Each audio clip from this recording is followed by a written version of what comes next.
Mauro Cid presta um depoimento demolidor para o general Braga Neto e demolidor para o ex-presidente Jair Messias Bolsonaro. Vamos conversar sobre isso. Meu irmão, minha irmã, todo dia subindo um caminhão de conteúdos para você, muito conteúdos mesmo. Aproveite, está passando por aqui, conheça os outros nossos vídeos, muito conteúdo subindo diariamente para você. Até a presente data nós não erramos nenhuma análise, zero análise. A hora que errar a gente traz aqui para você. Pouca gente tem conhecimento disso, pouca gente sabe. Por quê? Porque nosso canal é pequeno. Em respeito aos poucos inscritos, aos nossos inscritos, nós deixamos o conteúdo diariamente aqui para você acompanhar a política, acompanhar a realidade concreta, a realidade objetiva, aquilo que está acontecendo realmente no Brasil e no mundo, para que você tome conhecimento. É muito importante. Aqui não fazemos conteúdo direcionado nem para lulopetista e nem para bolsonarista. Aqui é um espaço de resistência contra essa turma que embaralha muito o debate público, o debate político, que é importante para a sua vida, muito importante. Tudo da sua vida passa pela política, juros, economia, asfalto, merenda escolar do seu filho, escola, saúde, tudo isso passa pela política. E muita gente mentindo hoje em dia deliberadamente, porque mentir na política no Brasil virou rotina, mentir para o eleitor virou modinha, e o eleitor, alguma parte do eleitorado gosta muito de ouvir mentiras, que são chamadas aí de narrativa. Curta, comente, compartilhe, inscreva-se aqui, é de graça todo dia, muito conteúdo subindo para você, muito mesmo, canal de um só. É difícil produzir tanto conteúdo assim como a gente produz e traz aqui para você. O Mauro Cid presta um depoimento demolidor, avassalador. Uma pena que o brasileiro acostumou a ouvir tantas mentirinhas, sobretudo no WhatsApp. O espectro político de direita se informa pelas redes sociais. E o WhatsApp entrou no gosto do brasileiro e passou a se informar por WhatsApp, desconsiderando efetivamente os fatos concretos da realidade objetiva. Tem gente até hoje que acha que teve fraude nas urnas. Fraude. Não se dá o trabalho de ir lá no site do Supremo baixar os depoimentos dos comandantes militares, todos eles bolsonaristas, nomeados pelo Bolsonaro, do Mauro Cid, do Anderson Torres. Agora, neste exato momento, ele está depondo ali no tribunal, no julgamento. Não teve fraude. Todos eles estão falando isso há muito tempo. E por que não foram avisou as pessoas? Para manter o controle da mentira, né? Que é da narrativa. Manter o controle sobre esse espectro político de mais aloprado, mais afeito a consumir mentira, e danou-se com a vida dessas pessoas, já arrebentou com a vida das pessoas. Ontem, no depoimento do Mauro Cid, e eu gosto disso, é importantíssimo esse julgamento. Eu disse lá atrás, acompanhe as nossas playlists, Atos do Dia 8. Desde a invasão de Brasília, eu tenho alimentado essa playlist ao longo do tempo, com aquilo que efetivamente está acontecendo e o que tem sido mostrado com perícia da Polícia Federal, com as investigações, com as falas de todos os envolvidos, os áudios, os textos, está tudo à disposição. Então, você adotar a mentira como uma aspas, verdade política é uma opção pessoal da pessoa. E isso é muito ruim para o debate público. Muito ruim, horroroso. O Mauro Cid, ele coloca o Jair Bolsonaro na cena do crime. Ele alterou a minuta, e eu já tinha dito isso lá atrás, acho que foi ano retrasado, já tinha dito isso. Ele alterou a minuta do golpe, enxugou a minuta, isso o coloca na cena do crime. O advogado do Bolsonaro fez algumas perguntas para o Mauro Cid, querendo dar a entender para os tribunais, e o ministro Fux também fez essa pergunta, que não foi assinado, não precisa ser assinado.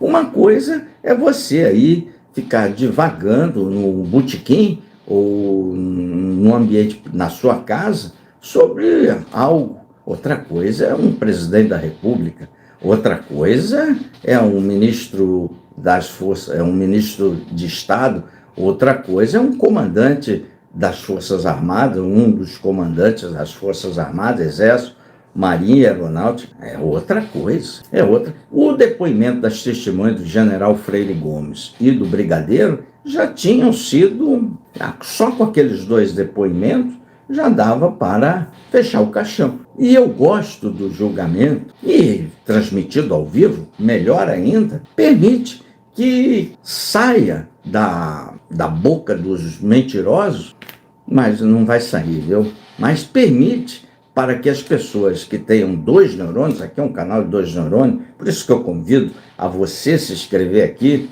Você é muito bem-vindo, você é muito bem-vinda.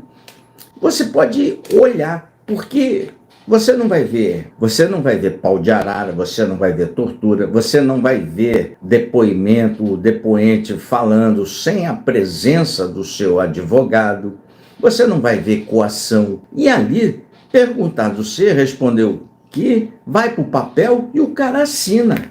Ele foi obrigado. Não, tá aí transmitindo ao vivo, não tem nada obrigado ali. O cara assina o que está a falar, assina tudo. Cai por terra todas essas conversas fiadas. É uma aula de como se tenta um golpe de Estado. É uma aula. É assim que os golpes de Estado são gestados, com reuniões, com várias propostas, e depois você, se tiver o apoio de segmentos armados da sociedade, que eles não tiveram, você vai lá e faz a troca das... Não precisa dar tiro, não precisa nada, você troca algumas autoridades chaves da República e está feito o golpe. Depois disso, dessa fase de troca, que é relativamente simples, você tem a força, você tem o monopólio da força, você trocou, é um processo relativamente simples. Depois se entra em campo a política, obtendo reconhecimento internacional,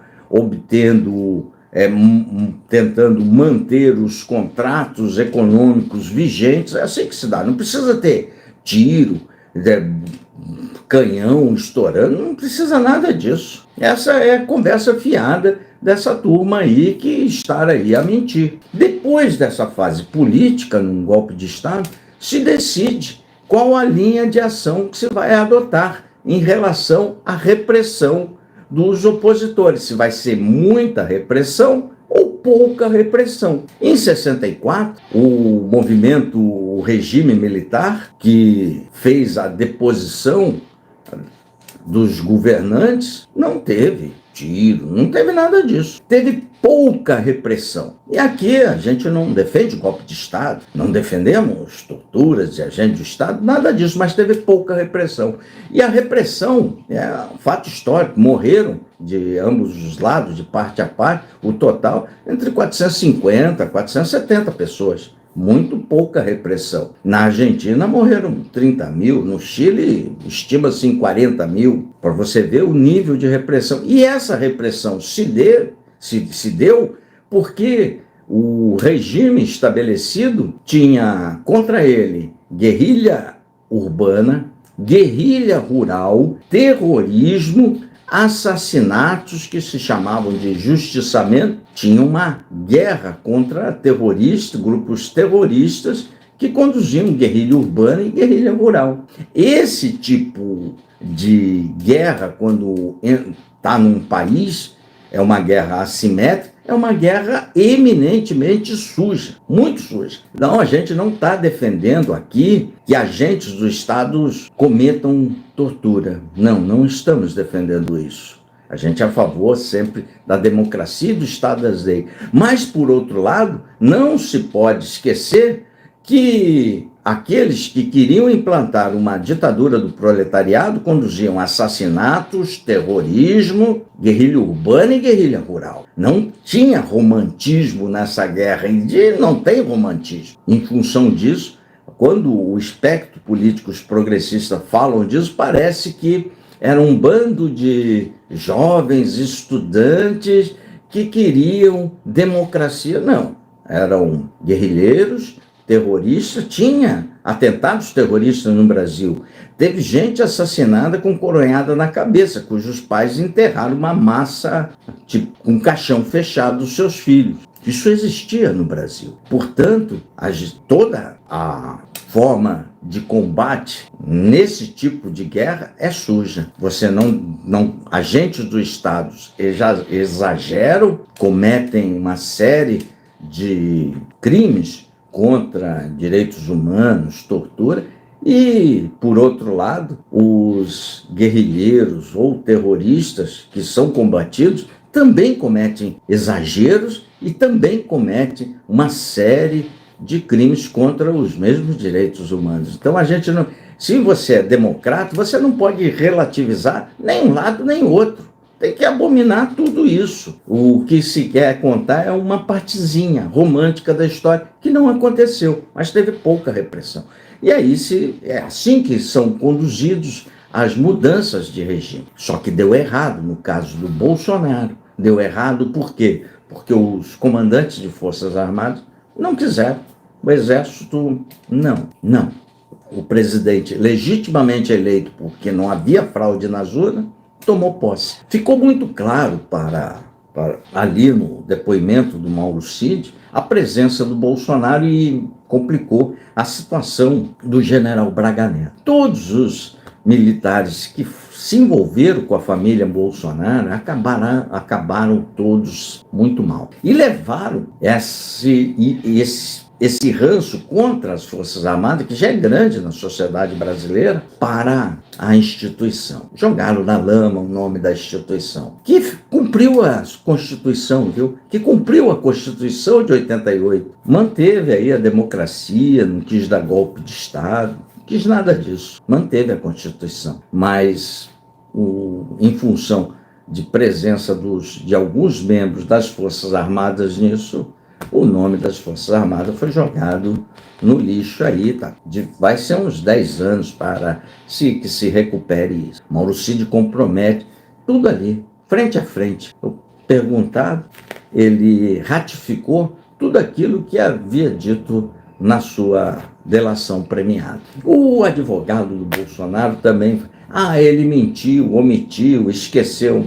Todo delator na história não conta tudo. Muita coisa do que se ocorreu entre o término da eleição e o fatídico dia 8, nós descobriremos através de reportagens investigativas nos próximos 5, 10, 15, 20 anos. Os detalhes de como se transcorreu isso tudo. Porque o delator, obviamente, ele não conta tudo. Ele protege, obviamente, protegeu algumas pessoas. Sempre é assim. Em todos os períodos da história tem sido assim, não se conta tudo. Aos pouquinhos, isso tudo vai emergir, vai vir à tona e algumas lacunas serão preenchidas. Muitas lacunas já estão sendo preenchidas no julgamento.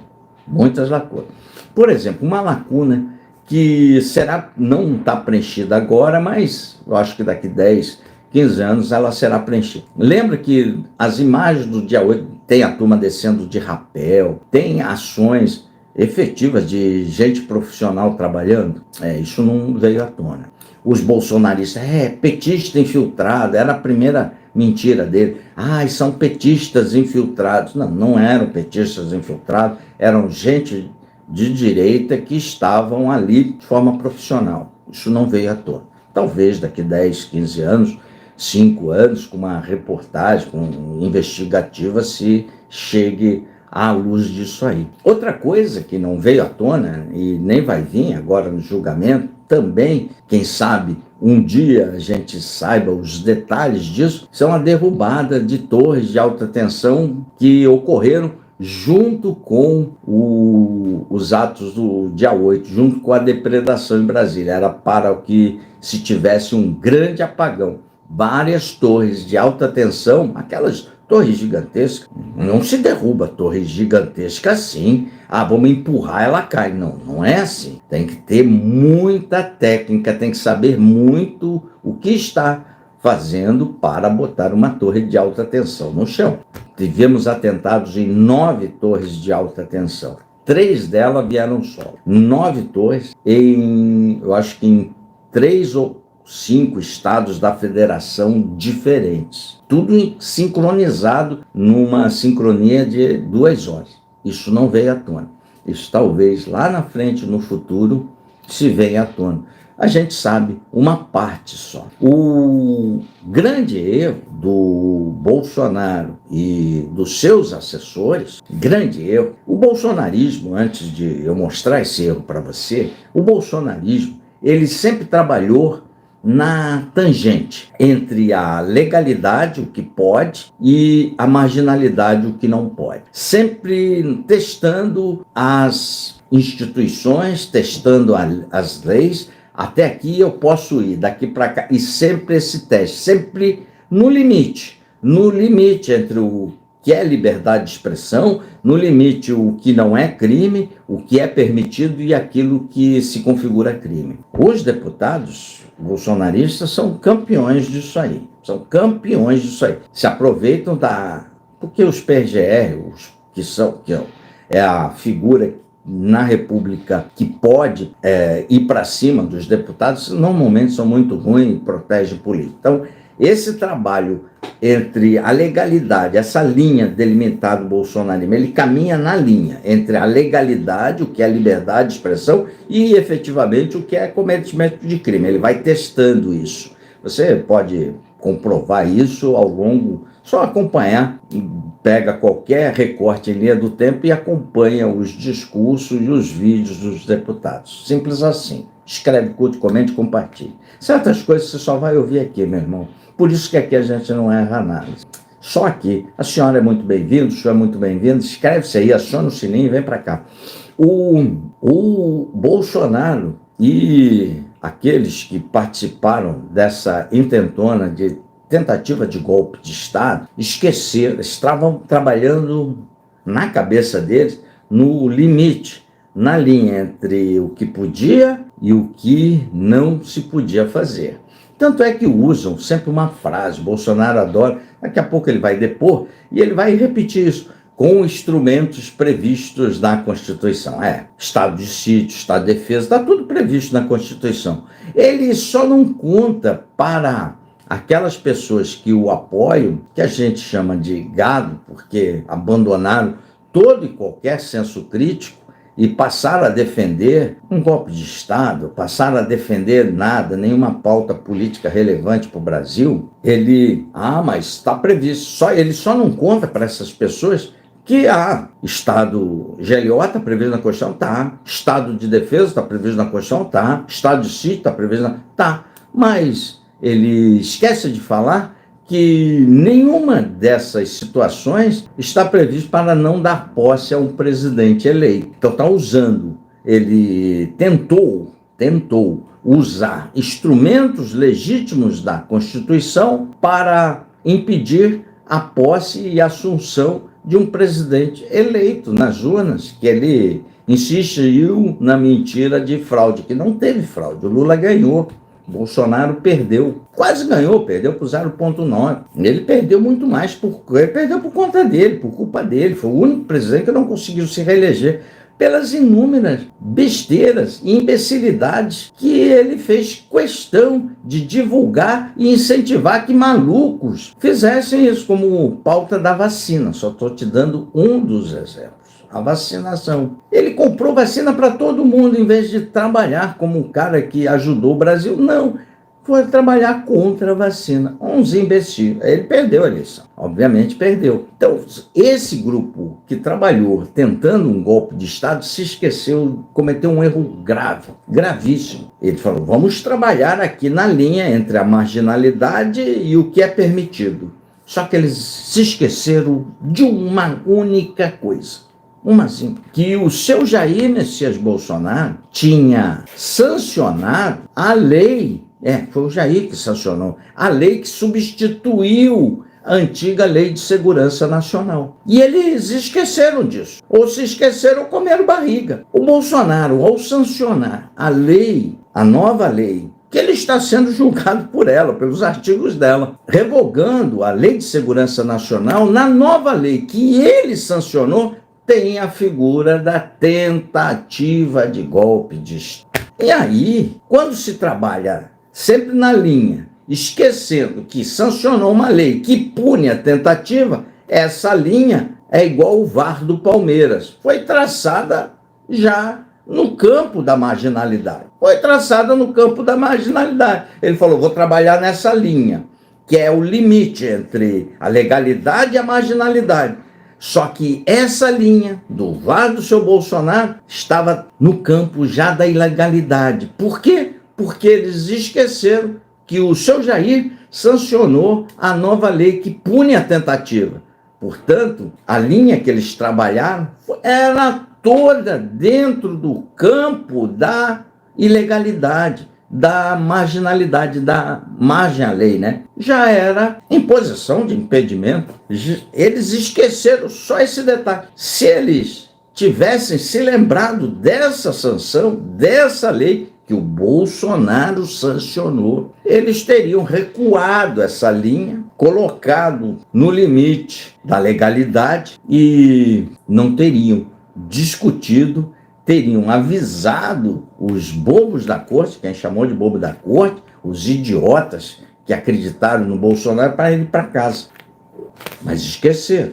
Um erro crasso. Serão punidos. Bolsonaro tomará mais de 28 anos de cadeia. O Mauro Cid, frente a frente, todos os advogados, todo ministro, ao vivo para o Brasil inteiro, mostrou como se faz a preparação toda de um golpe de Estado que só não deu certo. Vou repetir para você, só não deu certo porque o general Freire Gomes, comandante do Exército, nomeado por Bolsonaro, disse não. Se ele disse sim, o porrete não estaria na mão do Moraes, estaria na mão dos bolsonaristas dando porretada, seja no agente de esquerda, seja agente de direita, que não concordasse com ele.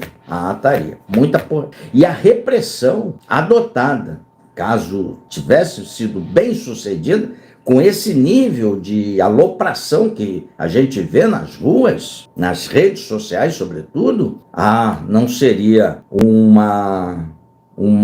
combate, não seria uma repressão branda como foi do regime militar. Foi branda a repressão. Morreram 450, 470 pessoas. Foi branda a repressão. Morreria muito mais gente. Muito mais gente. Muito mais gente. De direita e de esquerda. E sem nenhum motivo. Porque o Brasil não vai virar comunista. Não ia virar comunista. O Brasil não ia virar Venezuela. Não ia virar Argentina. Como não virou. Era só mentira. Mentira atrás de mentira.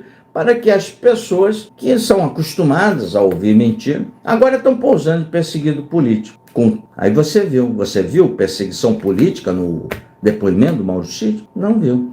Estava com seu advogado, não estava no pau da arara, não estava tomando choque e repetiu alto, claro e bom som aquilo que efetivamente ocorreu. Mas muita coisa nós só saberemos daqui 10, 15, 20 anos com reportagens investigativas. Tem muita coisa ainda para vir à tona. Mas, por hora, a intenção da lei é punir aqueles, sobretudo, os mandantes, os grandes beneficiados de uma ruptura institucional. Escreve-se aí, escreve-se aqui, é de graça, meu irmão, não tem lacração, mas nós vamos sempre agregar um pouco de conhecimento a você. Escreve-se aqui, vem para cá, sobe esse like. Valeu? Ficando por aqui, tá aí a chave Pix do Contraponto. Se vocês quiserem contribuir com alguma coisa, é sempre bem-vindo para o prosseguimento do nosso trabalho. Sempre subindo um caminhão de conteúdos para você, até 9 vídeos por dia. Um forte abraço, valeu!